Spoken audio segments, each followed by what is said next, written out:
বাড়িলতিরাজ কচুর কোন সময় কোন নিয়মে চারা রোপণ করবেন? প্রিয় দর্শক, আপনি যদি জুলাই থেকে নভেম্বরের মধ্যে বাড়িলতিরাজ কচু চাষ করতে চান, তাহলে অবশ্যই চারা থেকে চারার দূরত্ব 1 হাত এবং সারি থেকে সারির দূরত্ব 1.5 হাত এই নিয়মে চারা রোপণ করবেন। এবং এই নিয়মে প্রতি শতকে চারা রোপণ করতে হয় 130 পিস।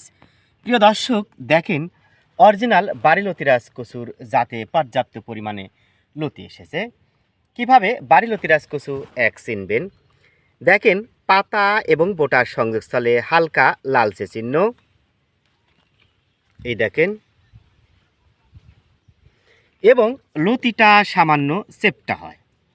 এটা বাড়িলতিরাজ কচুর অরিজিনাল জাতের দুটি শনাক্তকারী বৈশিষ্ট্য। প্রিয় দর্শক, ভালো বীজ ভালো ফসল, কেবল সুস্থ সবল বীজ থেকে সুস্থ সবল ফসল আশা করা যায়। যারা অরিজিনাল বাড়িলতিরাজ কচুর বীজ, ফুল, পোয়া বা চারা পেতে চান, আমাদের সাথে যোগাযোগ করবেন। ভালো থাকবেন, সুস্থ থাকবেন।